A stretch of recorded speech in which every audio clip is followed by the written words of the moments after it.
नमस्कार दोस्तों। भारत को बांग्लादेश और पाकिस्तान बनाने के लिए बाहर की सभी ताकतें काम कर रही हैं। उन्हें लगता है कि भारत को अगर पाकिस्तान और बांग्लादेश की तरह कमज़ोर रखा जाए और सारी की सारी कठपुतलियों को अपने हाथ में रखा जाए तो बहुत ज़्यादा फायदा रहेगा। और अमेरिका जैसे देश इसके अंदर कूदे हुए हैं। हालांकि अमेरिका में खुद अभी चुनाव होने वाले हैं, लेकिन मामला बात कर रहे हैं हम कनाडा की। कनाडा में जस्टिन ट्रूडो जो हैं, अब जो अपनी लूली लंगड़ी सरकार को चलाने की कोशिश कर रहे हैं और खालिस्तानी लोगों का समर्थन लेकर वहां पर अपनी सरकार चला रहे हैं, क्योंकि उनके पास बहुमत नहीं है। और उनको समर्थन देने वाली है कनाडा के प्रधानमंत्री से वापस ले लिया है। अब जस्टिन ट्रूडो की सरकार अल्पमत में चल रही है, यानी माइनॉरिटी गवर्नमेंट चल रही है। वो कब गिर जाए कुछ पता नहीं है। जैसे कैसे धक्का मार के जो है वो सरकार चल रही है, नो कॉन्फिडेंस मोशन भी आ रहे हैं। लेकिन भारत के ऊपर वो आरोप लगा रहे हैं कि वो खालिस्तानी लोगों को यहाँ पे मार रहे हैं। जी हाँ, ये सबसे बड़ी बात है अपने आप में। कोई देश कभी ये नहीं कहता कि बाहर के देश के जो दुश्मन है वो हमने पाल रखे हैं और अब वो देश इन्हें मार रहा है। अंदाज़ा लगा के देखिए कि किस तरीके से कनाडा के हाल खराब हो गए हैं। लेकिन भारत ने धोबी पछाड़ शुरू कर दी है। भारत ने 6 कनाडा के राजनयिकों को यहाँ से जाने का आदेश दिया है और कहा है कि आप 18 तारीख से पहले पहले यहाँ से निकल जाएं, आप यहाँ पे हमें नहीं चाहिए। साथ ही साथ भारत ने अपने 6 राजनयिकों को कनाडा से भी वापस बुला लिया है और कहा है कि कनाडा के अंदर उन राजनयिकों की सुरक्षा जो है कनाडा नहीं कर सकता। हम कनाडा के ऊपर भरोसा नहीं करते। अंदाज़ा लगा के देखिए भारत के शब्दों का। साथ ही साथ एक और बड़ी बात जो देखने को मिली है, और वो है कि कनाडा की जो रॉयल पुलिस है उसने एक प्रेस कॉन्फ्रेंस करते समय ये कह दिया कि भारत जो है कनाडा के अंदर हालात ख़राब करने की कोशिश कर रहा है। और साथ ही साथ भारत कनाडा के अंदर प्रो खालिस्तानी लोगों को टारगेट कर रहा है। अंदाज़ा लगा के देखिए शब्दों का अंदाज़ा कि प्रो खालिस्तानी लोगों को टारगेट कर रहा है। भैया प्रो खालिस्तानी लोगों को तो भारत टारगेट करेगा ही। इसका मतलब तुमने प्रो खालिस्तानी लोगों को कनाडा के अंदर जो है नागरिकता क्यों दे रखी है? आप प्रो खालिस्तानी लोगों को कनाडा के अंदर रखेंगे और आप फिर अपेक्षा कर रहे हैं कि भारत उसके ऊपर कोई एक्शन नहीं लेगा। वहाँ की पुलिस ने कनाडा को एक्सपोज किया है। अब कनाडा जो है वो एक तरीके से कंफ्यूज है कि भारत ने इतना बड़ा कदम तो उठा लिया, अब इस कदम के एवज में हम क्या कदम उठाएं।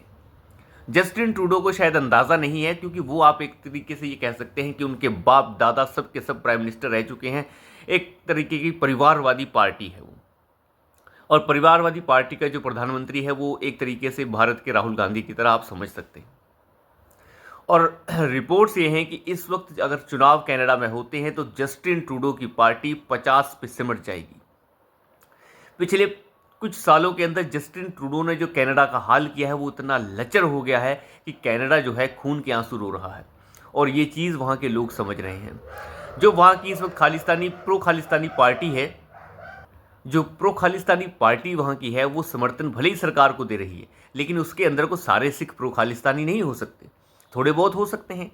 वो लोग और राहुल गांधी जैसे लोग जो बाहर जाकर ये कहते हैं कि जितना भी सिख समाज है वो भारत के अंदर सुरक्षित नहीं है, भारत के अंदर सिख समाज को रहने की इजाज़त नहीं है, और फलाना नहीं है, ढमकाना नहीं है, वो अब कृपाण नहीं रख सकते, वो बाल नहीं रख सकते, वो दाढ़ी नहीं रख सकते, इस तरीके की घटिया बातें राहुल गांधी जब बाहर कर रहा था तो ये सारा का सारा एजेंडा था। और राहुल गांधी की बातों को समर्थन कर रहा था आतंकी गुरवंत सिंह पन्नू।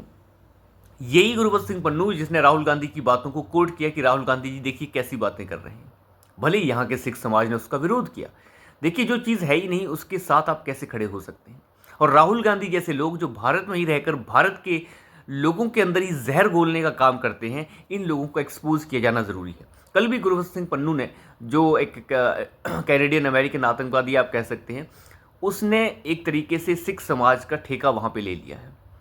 और एक तरीके से आप देखें तो पूरे सिख समाज को रिप्रेजेंट करने की वो कोशिश करते हैं। उन्हें हालांकि कोई सिख से मतलब नहीं है। ये एक जहाँ से इधर से उधर से अमेरिका से कनाडा से पैसा खाकर भारत को बदनाम करने की केवल कोशिश करते हैं। और इनका एजेंडा कुछ नहीं है। ना इनका एजेंडा खालिस्तान है, ना इनका एजेंडा सिख है। इनका एजेंडा सिर्फ पैसा है। दूसरा अगर आप देखें तो जो गुरबख्श सिंह पन्नू है उसने कल एक बयान जारी कर कहा है कि भारत के जो राजनयिक हैं, जो वहाँ पे जो सीनियर मोस्ट डिप्लोमेट हैं, अगर उनकी गर्दन कोई लेकर आएगा तो उसे $5 लाख का इनाम दिया जाएगा। इस तरीके के घटिया लोग अमेरिका और कनाडा के अंदर पनपे जा रहे हैं और ये लोग इन्हें पनपने का मौका दे रहे हैं। ताकि भारत के अंदर जो है वो जैसे तैसे करके इंस्टेबिलिटी कॉज की जा सके। हरियाणा का एग्जाम्पल आप देख ही सकते हैं, किसान आंदोलन होता है। कैसा किसान आंदोलन है ये, जो पंजाब और हरियाणा के किसानों को ही दिक्कत हो रही थी, उसे जानबूझकर खड़ा करने की कोशिश की जाती है ताकि ट्रक ट्रॉलियां लेके लोग दिल्ली पे चढ़ जाएं और एक तरीके से जैसे बांग्लादेश में हुआ, ट्रक ट्रॉलियां लेकर प्रधानमंत्री आवास और राष्ट्रपति भवन पर कब्जा कर लिया जाए और कह दिया जाए कि तख्ता पलट हो चुका है, अब सरकार नहीं बनेगी। लेकिन भारत के अंदर ये आसान नहीं है। भारत के अंदर हर स्टेट एक नई सरकार चलाता है, अपने तरीके से सरकार चलाता है। यहाँ पर करना इतना आसान नहीं है। किसी भी तरीके का इस तरीके का घटिया काम करने से पहले लोगों का जन समर्थन चाहिए, और लेकिन ये लोग भारत के अंदर वो चीज़ें करने की कोशिश कर रहे हैं, भले कामयाब हों चाहे ना हो। लेकिन कनाडा को धोबी पछाड़ प्रधानमंत्री मोदी ने दे दी है कि तुम्हारी बातें नहीं सुनी जाएंगी और आपको एक्सपोज किया जाएगा। पिछली बार भी एफएटीएफ के अंदर भारत मामला लेके गया था, फाइनेंशियल एक्शन टास्क फोर्स के अंदर भारत ही मामला लेके गया कि किस तरीके से प्रो खालिस्तानी लोगों को कनाडा जो है पनपने का मौका दे रहा है, और ये एफएटीएफ की पॉलिसीज के खिलाफ है। साथ ही साथ जो कल बयान आया है रॉयल पुलिस कनाडा का, और वो बयान ये है कि प्रो खालिस्तानी लोगों को भारत जो है मारने की कोशिश कर रहा है। तो तुमने प्रो खालिस्तानी लोगों को रखा क्यों? इसलिए अब ये मामला भी एफएटीएफ में जाएगा, ये तय है, और कनाडा को बहुत ज़्यादा दिक्कत होने वाली है। ज़्यादा वक्त कनाडा के पास है नहीं, और यही प्रो खालिस्तानी लोग वहाँ पर जो एमपी बन जा रहे हैं कुछ, वो वहाँ के आम सिख कम्युनिटी को भी खतरे में डाल रहे हैं। कनाडा के लोगों के अंदर रहने वाले जो सिख समाज के लोग हैं, उनके लिए खतरा पैदा हो सकता है अगर इसी तरीके से चलता रहा तो। और मैं बार बार ये कहने की कोशिश ज़रूर करता हूँ कि जब भी किसी बाहर देश के अंदर जहाँ एक दूसरी कम्युनिटी रहती है और एक बाहर से कम्युनिटी आके बसने की कोशिश करती है और वो वहाँ के आंतरिक मामलों को और विदेशी मामलों को डैमेज करने की कोशिश करती है, तो फिर उस कम्युनिटी के लिए खतरा हो सकता है। वो कम्युनिटी उनके साथ घुल मिल के रहे, जैसे ईरान, जब पारसियों का देश ईरान बन गया और पारसी भारत में आए तो वो ऐसे घुल मिल गए जैसे दूध में शक्कर। तो ये चीज़ें जो हैं होनी चाहिए। अगर वहाँ पे सिख समाज रह रहा है और सिख समाज अगर इन चीज़ों का विरोध वहाँ पे नहीं करेगा तो उनके लिए रहना मुश्किल हो जाएगा, अगर कैनेडियन लोग इसके खिलाफ उतर जाते हैं तो। और आने वाले समय में जो चुनाव होंगे उससे ये पता चल जाएगा कि वहाँ के लोग आखिर चाहते क्या हैं। तो अभी के लिए इतना ही, धन्यवाद।